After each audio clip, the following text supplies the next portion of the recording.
Hi there. Welcome to Mushroom Hour. Today on the Mushroom Hour podcast, we're beyond blessed to be joined by three members of Oakland's own Hyphae Labs, Ian Bollinger, Tomás Garret, and Reggie, who has joined us on the podcast previously.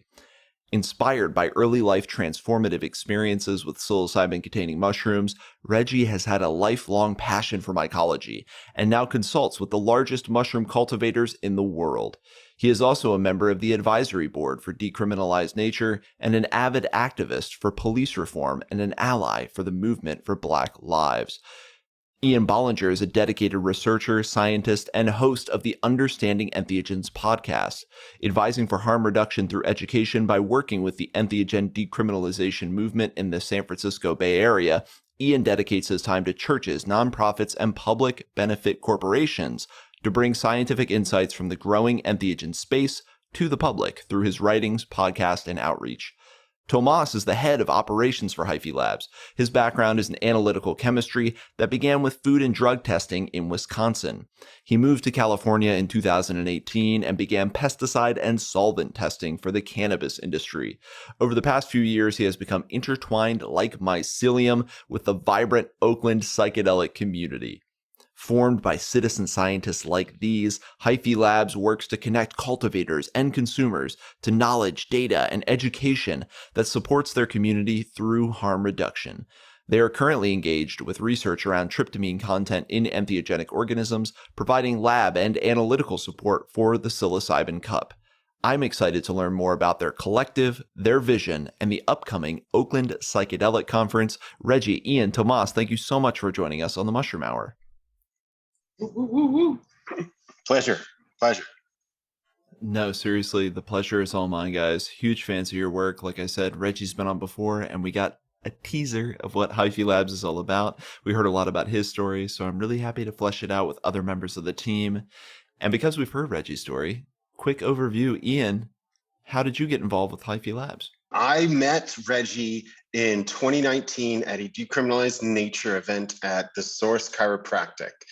Dr. Brett Jones was the gentleman that put on the event, and it was an opportunity where I got to meet a ton of different people from Kufi Kiri, Bob Otis, Gary Kono, and of course, Reggie. Reggie and I met up. We talked a little bit of science for probably like 10 minutes, and figured that was going to be, just one of those conversations in passing. We ended up working together on a bunch of different projects, traveling to Jamaica to discuss the possibility of cultivation of entheogenic mushrooms there for the country of Jamaica as a viable export. We spoke to the Ministry of Agriculture there, had some pretty transformative and amazing experiences. Still to this day, I think the best business meeting of my life was a Monday morning on Heroes Day on a beach drinking red stripes with the Mushroom Queen of Jamaica. That was, I think, arguably one of the best business meetings of my life. And that's just been one of the amazing experiences I've had. Reggie and I have had highs and lows together. We've definitely yelled at each other once or twice and gotten heated about things, but we've always come back together to really push forward this conversation in meaningful ways. So, we did pro bono testing. I think it was late 2019, early 2020. And then we started out growing from there, grew it out, and really, I believe, honestly, did something useful for the community because we started conversations and we were able to back it up with something a little bit more significant than anecdotal data. It's citizen science at its core, and that's what I'm here for. Absolutely. Citizen science. And you know what they say, that sometimes being business partners is kind of like being in a marriage. So I can get how it might get heated or tense at times. But Tomás, how did you meet these myconauts and link up and get involved with Hyphae Labs? Well, man, I'm kind of like this mycelium. And right now it feels like Hyphae Labs is quite the hyphal knot. We're about to burst into the world like a mushroom, man. It's great. I actually met Reggie same time Ian did at Source Chiropractic. Ian and I worked in the cannabis industry together. I was on the chemistry side of it. He was on the microbiology side of it. We were walking around the block getting some sandwiches for lunch one day, just talking about psychedelics and life. And he's like, man, there's this event going on. We should check it out. We know how to find things inside of plants and substances, and they're probably looking for someone to do that. We show up, and sure enough, a couple months later, we're in Jamaica drinking red stripes with the Mushroom Queen. on a beach. And that was, yeah, it's been a wild ride ever since. Just trying to grow closer to the mycelium, closer to the mushrooms, closer to this community. I actually have worked a little bit with Decriminalize Nature as well, and just found myself in a lot of places where this community is growing, and I'm excited to now be stepping in on the business lane with Hyphae Labs as we're expanding and heading into this conference. I love it. And we're talking citizen science. We said citizen science, but you guys are proper scientists and you really have the science skills and the background. And that's what I think is so exciting is like people that are radical and willing to ask questions, but bringing this whole real science analysis toolkit.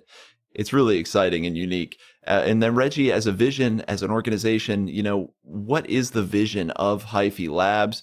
And how does this sit aside something like decriminalization happening in Oakland? Because, we're talking about testing psilocybin-containing mushrooms in one instance. So then how does that fit into this piece of kind of the growing entheogen community? Thank you for that question. And I just want to give these two guys a huge shout out. I think that that's something that separates Hyphae Labs from, anybody else that might be trying to do testing out there. It's like, yes, you can teach yourself this, but these guys have a heavy background in analytical chemistry and potency testing from the gate. And so like we're starting from really good stock. In terms of Hyphae Labs, we started Hyphae Labs. Hyphae Labs actually started after the last time that you and I talked. We have Oakland Hyphae, but as that Oakland Hyphae movement started to grow and mushroom, it seemed fair to separate the kind of social aspect of the work that I do from the science aspect, just so that things don't get intertwined. Even you saw we've been coordinating this. We have quite a few people on the team now, quite a few different lanes that we're working on. And so just to kind of keep things clean. Also, Ian, me and Ian were working, trying to establish standards and protocols on testing for, I guess, about a year and a half, 2 years now. And so at first it was just a hobby. And when we figured out how to do it and when our things were peer reviewed and when we had our processes checked by scientists better than us, then we did the psilocybin cup. And when we did the psilocybin cup, we got so much interest in testing. It just seemed like it made sense to start a proper business. So Ian is my partner, a founding partner in Hyphae Labs. Tomás is number one in terms of any business. It goes through Tomás. Clearly, Tomás has a background in analytical chemistry as well. So he's great at talking to clients because he can bridge the gap. I'm not a scientist. I'm a cultivator and a businessman. And so, this mix that we have here is great. You ask in terms of how does this tie into decriminalization or legalization? I mean, Hyphae Labs puts us in a very unique position that we are like one of the first entheogenic-based organizations. We're not selling entheogens, we're not buying entheogens, but we're clearly in the entheogen business. And so it puts us in the weird category of being one of the few businesses that's out there in the open operating under the protections of decriminalization in Oakland. So we have the blessing of our council people. Shout out to Noel Gallo, Carol Fife, Rebecca Kaplan. They all know what we're doing. They support what we're doing. But, most people are looking for protections as cultivators or as, medicine providers or guides. We actually aren't buying or selling anything. We're just testing people's fruit. And so we really are very valuable to the movement because we can talk and we can be out there and we can talk and we can advocate because we're not buying and we're not selling. All we're doing is accepting samples and processing them for the greater community good. Some people would also say harm reduction. Yeah, and that's the one question that seems to come to my mind right away when I'm hearing about your guys' work is, man, how can they do this? It's such a gray area in terms of legality and you hear conflicting things out there. So I'm glad you guys have found a way to be in that gray area, but thrive there and be, I guess, a bridge between that subculture. And Ian, why don't you talk about that a little bit? Because I know you do a podcast about entheogens. You're clearly deep in this space, kind of seeing the broad view of things. Do you see testing as kind of a missing pillar of bringing this all into the mainstream? I think there are important lessons to really learn from how cannabis has become a more mainstay in our culture. The transition from being completely prohibited to basically the cash crop of the 21st century for America, it has been a very interesting one. And in a way, it teaches a lot of lessons. One of the most important lessons I think it has taught, and I'm going to touch on a couple of these throughout this podcast if it's cool, but one of the lessons I think that it teaches is how things get started. So if we looked at cannabis, people had to have potency testing before they got to marker-assisted breeding, before they started asking questions about microbiological organisms that may be on there that might be hazardous, or other biocontaminants, or even furthermore, heavy metals. Like those were steps beyond what had to happen first, which was potency testing. And so this was the obvious space. As a person that, again, I was a microbiologist, I tested for biocontaminants, but I recognized that to even get to that point, there had to be something else to drive it. And so I recognized that. Tomás and I had that conversation that he talked about, walking to a local Berkeley place called Nordic House. Shout out Nordic House, best sandwiches in the Bay. It just really, the conversation centered around this idea of, if this is going to happen, this is the place where it has to get started, is in potency testing. And then from there, that's one of the lessons of how things get started. I'll touch on later this idea around other lessons that we've learned about maybe things that we shouldn't do, but I'll get into that when I jump into one of the more interesting ideas I want to present. I love it. I love it. And when you lay it out like that, it makes so much sense that this is, I mean, I don't like to draw that analogy between cannabis and psilocybin-containing mushrooms. It's kind of the obvious one, but I think they're way different. And actually, Reggie elucidated that really well in the last podcast we had. But I think at the base level of this, Tomás, maybe you can speak to what potency testing looks like, because I'm not a scientist. I know a lot of people listening may not know exactly how this works. So when you're presented a fruit body or a sample, how are we getting potency testing out of this? Well, I do have to be careful of proprietary information, but I'll try to make it as easily digestible as possible. Shout out to my boy. Hey, man, we ain't out here writing NDAs for no reason. But the truth is, what we're doing is specializing in chromatography. And I was thinking about it today, hanging out with the mycelium, and it reminded me of racetracks. Like if you ever played with Hot Wheels, you know, sometimes the big old Hot Wheels wouldn't make it down the track as fast as the cooler looking smaller Hot Wheels. They just shoot off the track. And so what we're doing is we're taking the psilocybin-containing mushrooms, putting them through our process. It's a homogenization process that allows us to extract out the main compounds. And then when we put it on our racetrack, our Hot Wheels track per se, psilocin is kind of like a fast-moving Hot Wheel, and psilocybin is like a slow-moving one, or vice versa. And that's more of the proprietary information. But effectively, we're able to separate out and distinguish how much of each of those compounds is present in the fruiting body. And so by doing this, we're able to provide analytical reports that give people a better scope of what's going on inside of these entheogenic substances. And besides those two substances, when it comes to potency, are there any other substances you guys are testing for? Of course, that comes with the caveat that we're not giving away all the secrets here. Go, Ian. I want you to talk about it. Go, Ian. So right now, we have the ability to really look for and quantify for the three major compounds. So I had mentioned earlier that we look not just at psilocybin and psilocin, but tryptamines in entheogenic organisms. Tryptamines are a class of compounds that are based off of the amino acid tryptophan, and actually are utilized by our body naturally to form things like serotonin and melatonin, two very important neurotransmitters for both sleep, consciousness, as well as reward. So very major neurotransmitters in our biochemistry. Psilocybin is 4-phosphoryloxy dimethyltryptamine. Those last three words are usually the ones most people can catch on to. It's the DMT aspect of it. Right.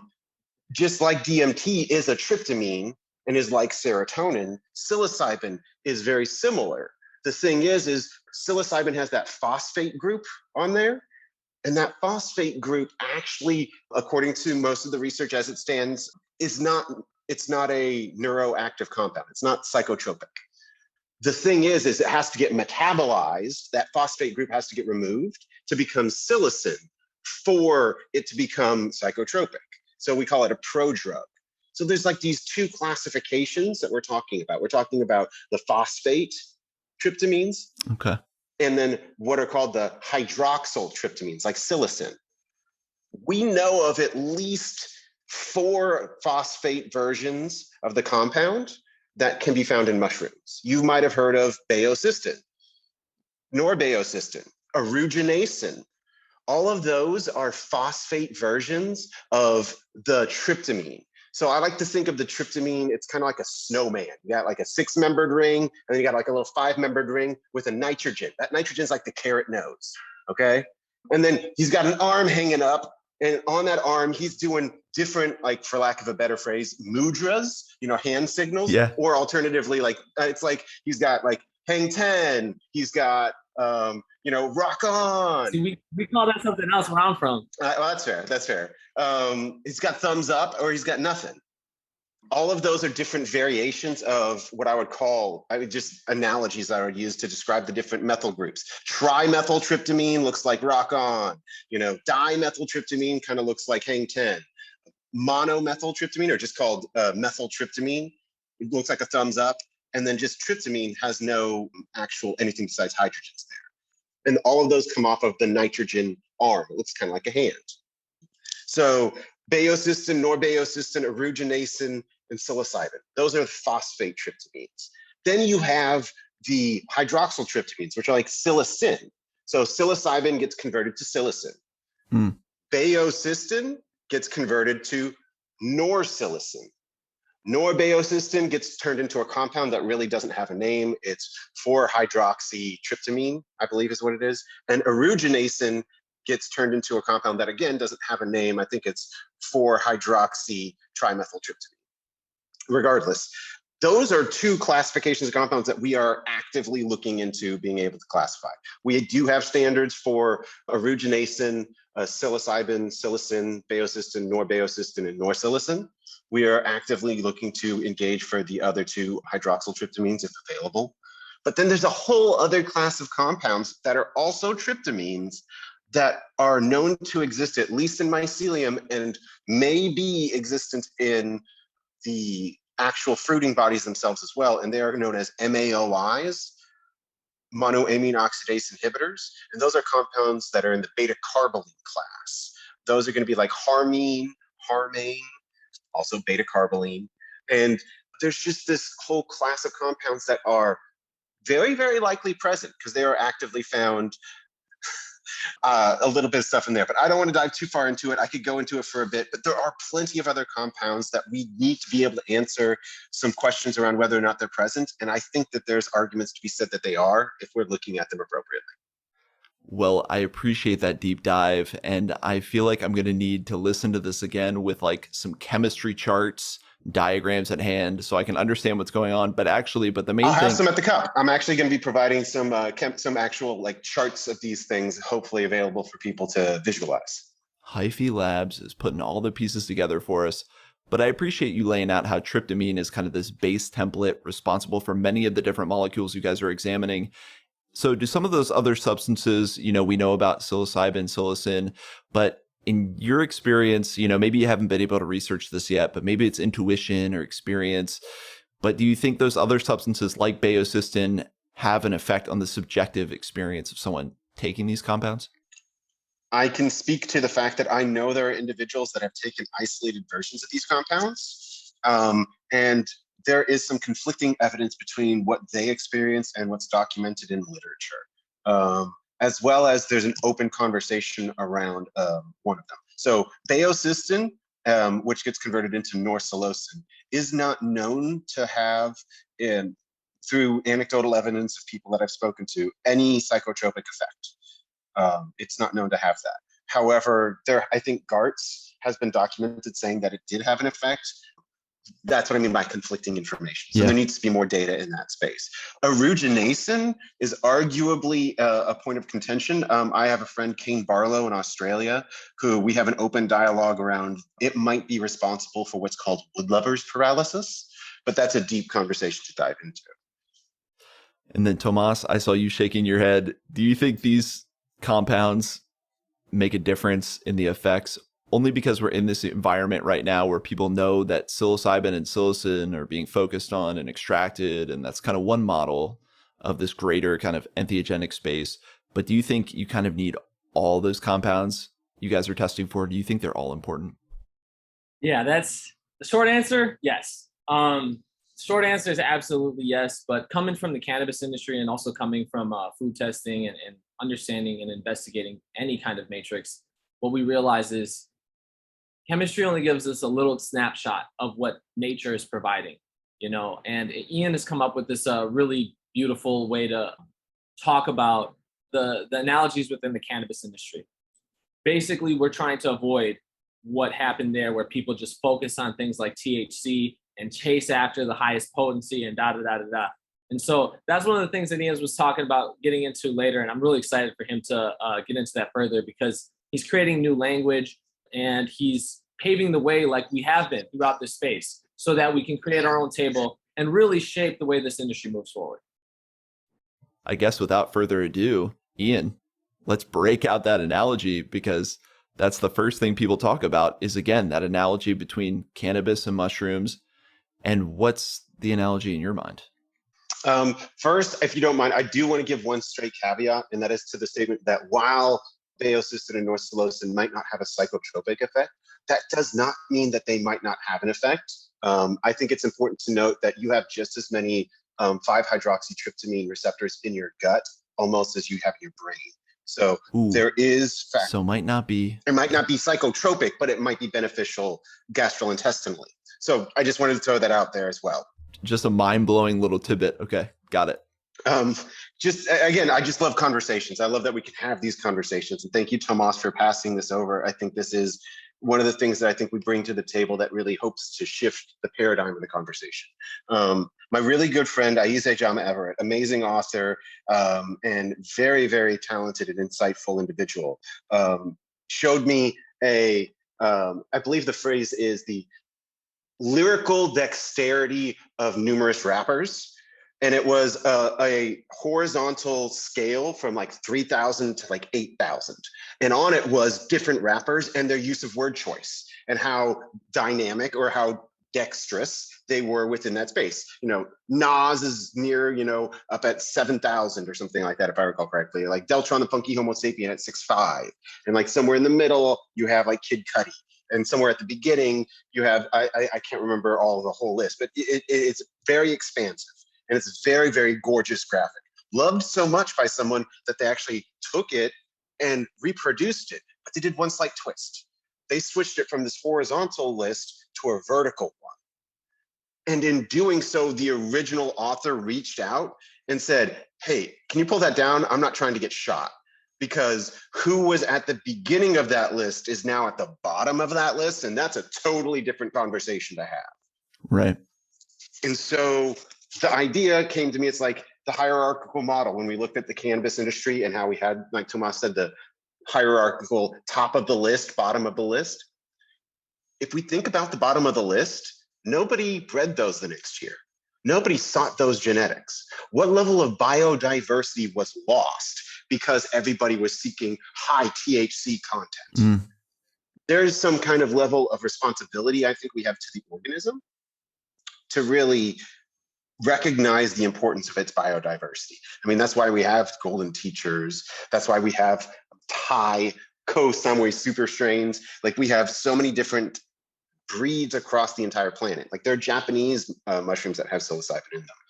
So right now, I think that there's a great diversity that we need to protect. So instead of having this hierarchical model, I opted to shift things horizontally. And now, once we're no longer in the realm of highest psilocybin has the highest potential or use, we're looking at now a field of what's available. So at the beginning of the list, not the bottom, but the beginning of the list, we have things that I would argue are perfect for microdosing. You will never macrodose your microdose. And then the middle, you have what I would argue be perfect for recreational. Like you want to go to electric forest, you want to enjoy the lights, and you don't want to be questioning your own existence looking to the pit of the abyss. It's like there are spaces where you want to be able to enjoy the connectedness and the beauty of life in this way. And then you also have at the higher end of the list, or the right-hand side of the list, you have something I would argue is beautiful for therapeutic or personal, like spiritual use. So it's like if you wanted to do the heroic dose a la Terrence, instead of taking 5 grams, maybe you could take something that's 1.5 grams. Instead of taking the 30-gram Kalindi dose, maybe you take something that's 10 grams. I think that there's access to all of these different parts that can feed into the growing community's desire for these things in different ways. I call it the Hyphae spectrum. This idea that it's not just a hierarchical model, but a spectrum of possible uses that are available that no longer restricts, pigeonholes, or drives the consumer towards a single goal or the cultivator towards a single goal, but recognizes the versatility and availability of these compounds for different things. I think I need to start applying the Hyphae spectrum to every list in my life. I love that switch instead of seeing things above and below to make that thing horizontal. And it's funny, I caught myself when you were talking about the rappers thing. I already had a vertical list in my head. I'm like, okay, Nas at the top. That makes sense. No. This is horizontal thing. Wow. That's a huge shift in itself. And it gets to the heart of this idea of the importance of diversity as well when you're talking about these organisms, which on this podcast is a theme with anyone I talk with: citizen scientist, forager, academic mycologist, myconauts and psychedelics, everything. Biodiversity and the diversity of fungi at the heart of this. So absolutely in love with that concept you just broke down for us. And then Reggie, how does all this lead into the Oakland Psychedelic Conference? I mean, we're talking about testing, we're talking about the spectrums of psilocybin-containing mushrooms, where you fit into kind of the greater conversation, what you guys hope to do. So I guess maybe the inspiration and how this feeds into the Oakland Psychedelic Conference, and let's hype it up. Yeah, I appreciate you giving me the chance to talk about this. I'm really excited.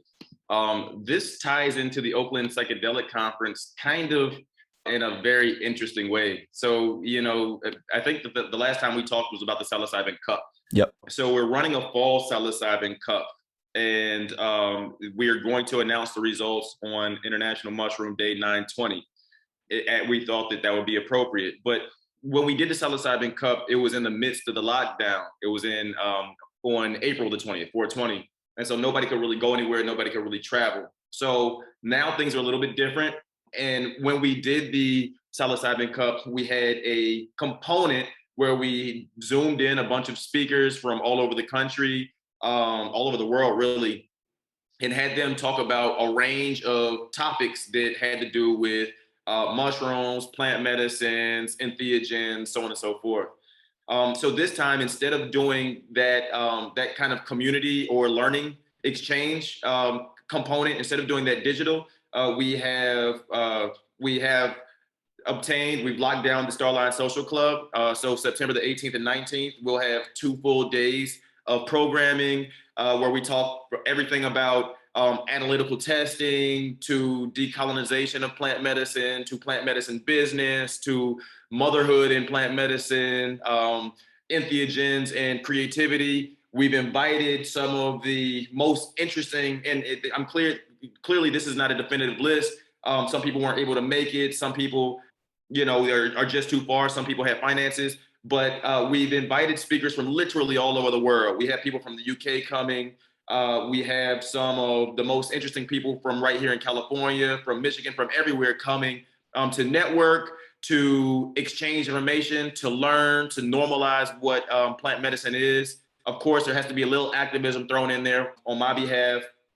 And so that's basically what that is. It's just 2 days.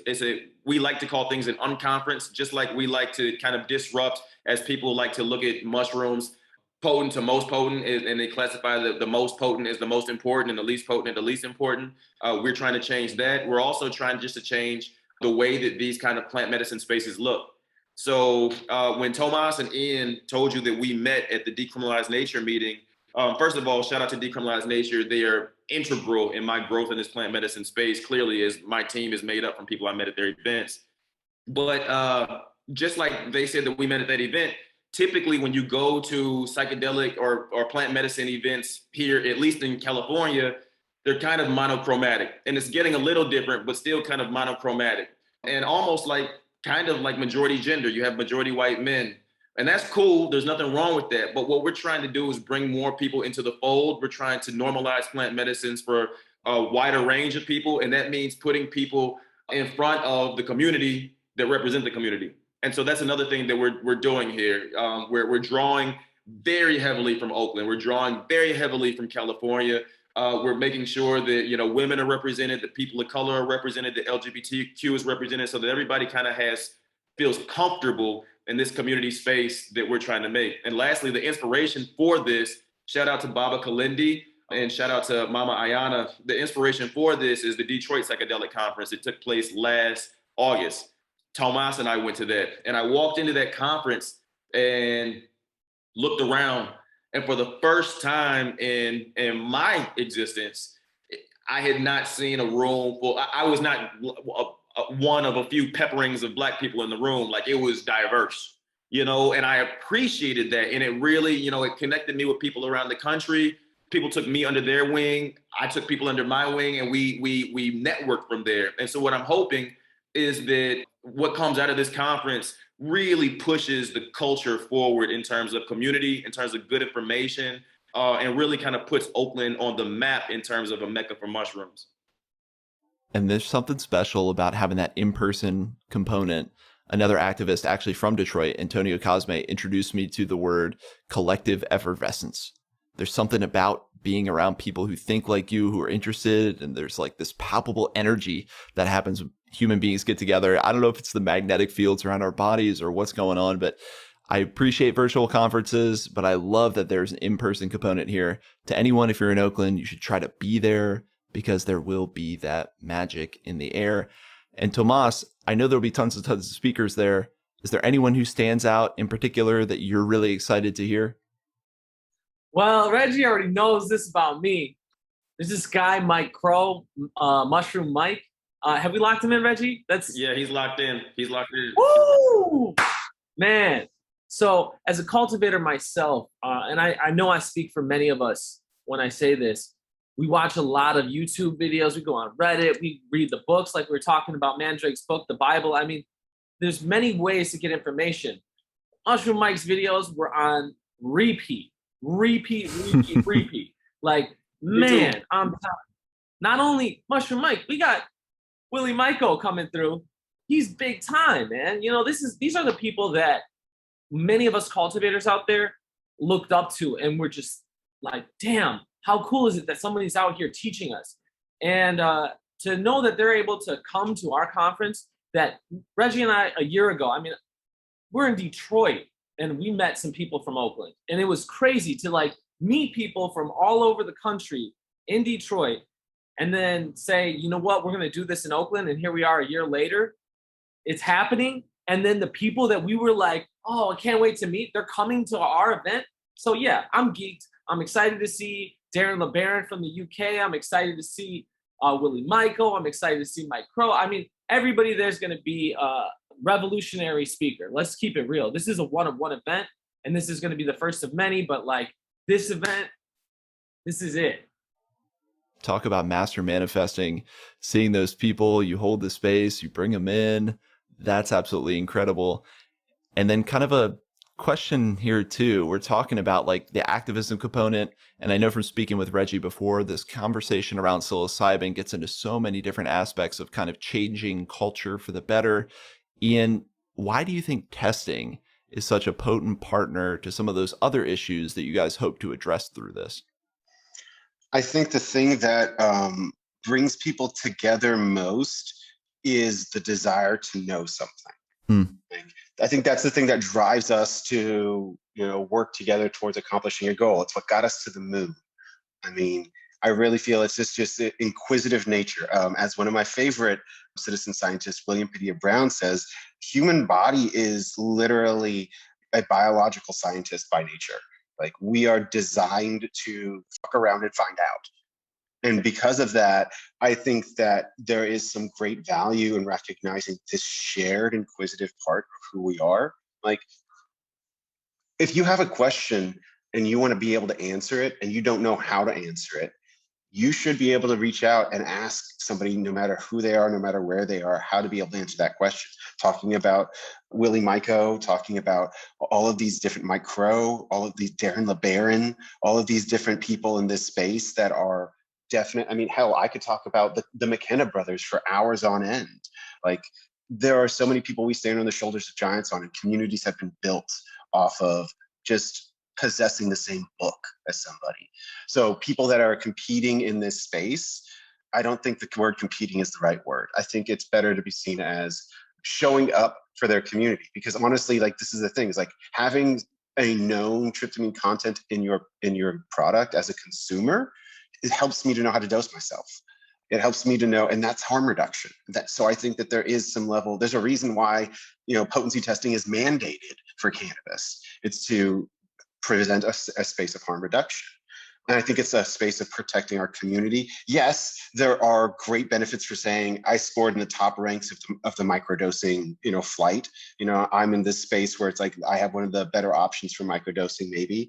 But at the same time, recognizing that, okay, my stuff is good for recreational. My stuff is good for therapeutic. Like, opening these doors up for the community and saying that it's not just about highest potency. It's about what you have, what you're doing as an individual is unique enough to find a home. And that's not just true of the mushrooms that you cultivate a relationship of, but the person that you are too. And I think that this provides a space for us to recognize and grow into that.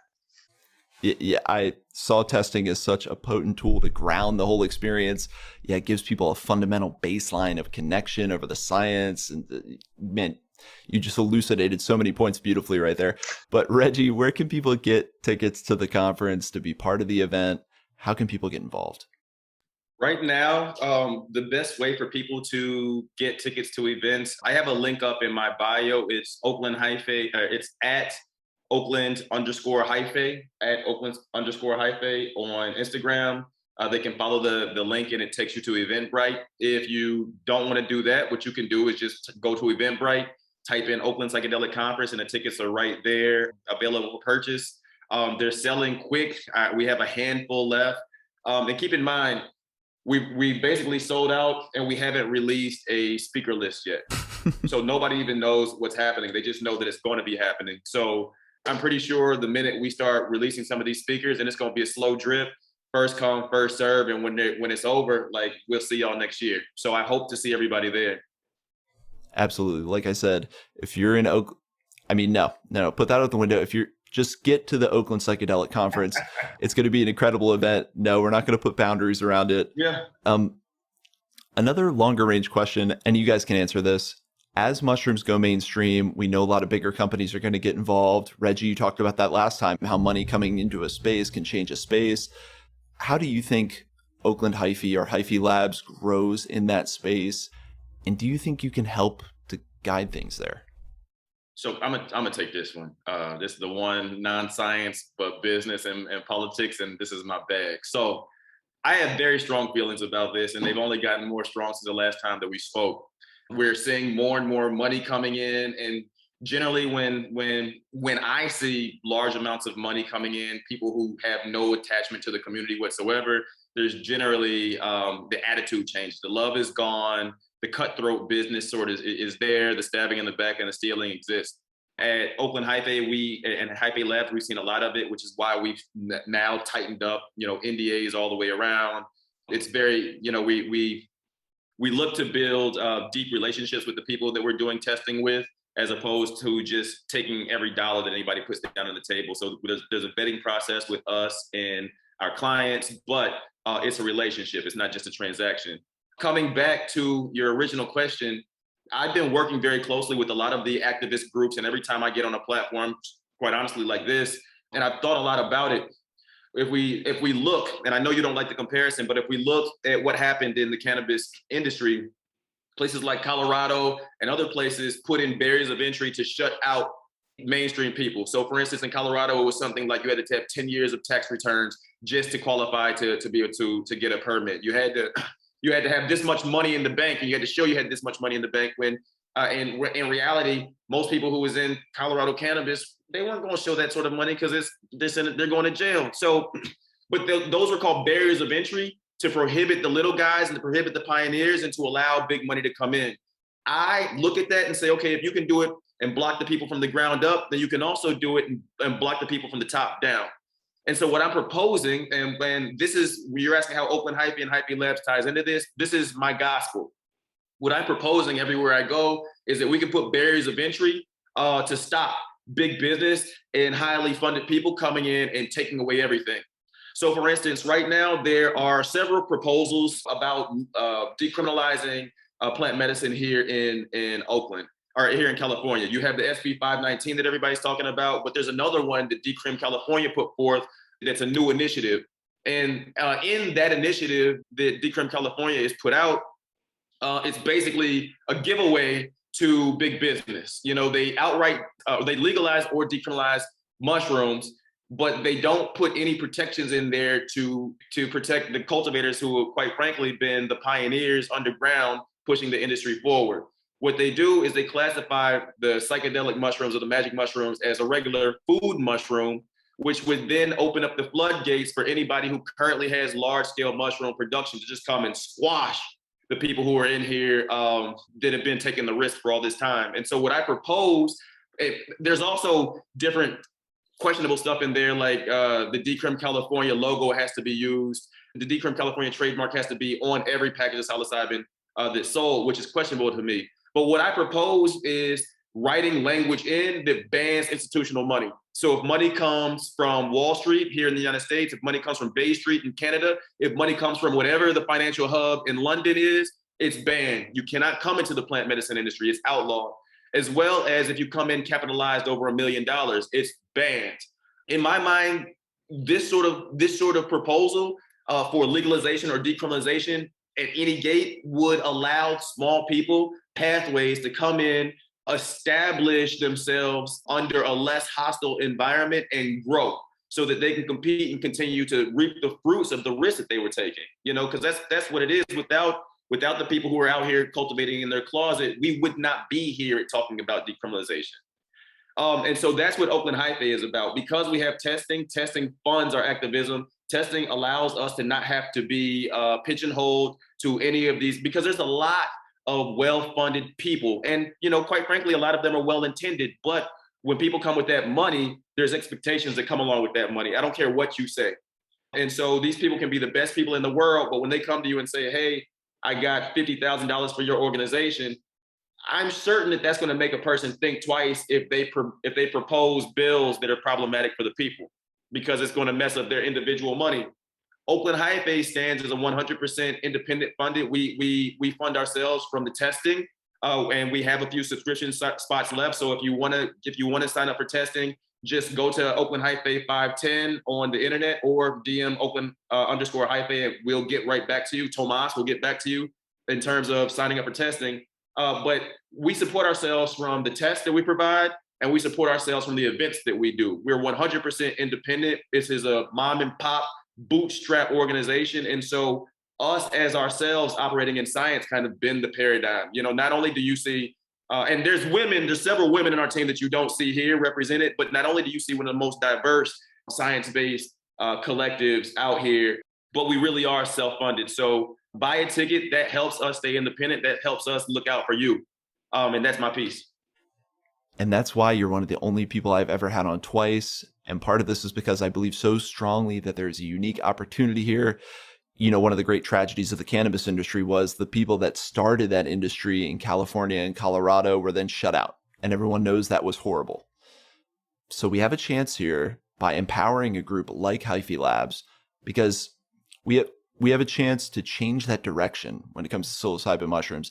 And that's exactly what I had a feeling you would say, is that as you guys grow and expand, you're going to use your voice and really your reach, and I guess for lack of a better word, your power, to shift some of these conversations, to shine the spotlight on the bills and the legislative efforts, things that are really in the best interest of people who are resonating with this message of kind of a more open and, I don't know, less corrupt, less institutional plant medicine space.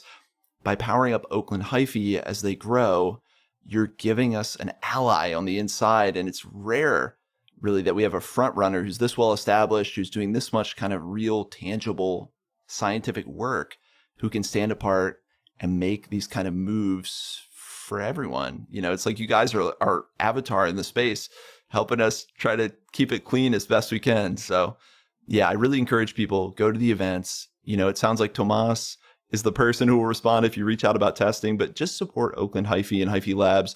I don't know what that is, messages, whatever. I just think this is something really important, and we have a unique opportunity. Well, I guess, guys, to wrap things up, I like to ask a bunch of questions to my guests, but we got 3 of you, so I'm not going to do the 20-minute, all these different questions. So we're going to do rapid fire, and it can be any species, psilocybe if you want, throw anything at us, but a mushroom or fungus that you love and why. And I guess, Reggie, kick us off. I'm going with cordyceps because as I study cordyceps, it's just fascinating. It's just fascinating. The fact that they basically make zombies of their host. It's fascinating to me. So and as a consumer of cordyceps, I love making stacks with a little magic and a little cordyceps. It's like coffee in the morning. That's one of the futures, right? It's combining functional mushrooms with psilocybin-containing mushrooms. And I guess, Ian, how about yourself? I'm a huge fan of symbiotic organisms, specifically a big fan of lichen. And there's a specific species of lichen that exists in South America. It's, I believe, if I recall correctly, called Dictonema, Dictyonema. It's a symbiotic relationship between a fungus and a specific kind of algae. It's actually a prokaryotic algae, which is very, very unique. And it's a very, very unique combination of organisms, and actually is psychedelic and entheogenic as well. You can check it out on my blog if you're interested, Understanding Entheogens. Whoa. Okay. That's insane. And Tomás, how about you, man? A mushroom or fungus that you love and why? I got 2.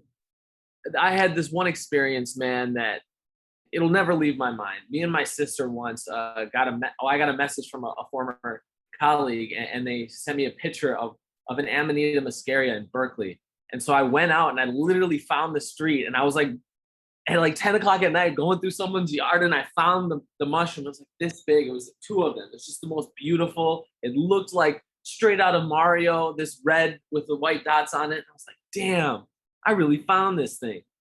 But if I'm keeping it real, it's the Maz psilocybin cubensis. Me and that mushroom have developed quite the relationship, and yeah, that's my homeboy right there. But I'll never forget the moment with that one Amanita muscaria. So yeah, the cubes, man, the magic, we're good. Those are 2 of the most potent mushrooms in kind of everyone's subconscious around the world. So great choices, man. Reggie, Ian, Tomás, thank you so much for joining us on the Mushroom Hour, giving us your time, giving us your answers, being so open about this whole thing. I really appreciate it, and I'm excited for the conference. Thank you, Darren. It's an honor. I'll circle back, but thank you for having us. We really appreciate your support. Thank you. Yeah, man, this was super cool. Thank you so much. We look forward to seeing you. Woo, woo, woo, woo. Be safe, stay healthy.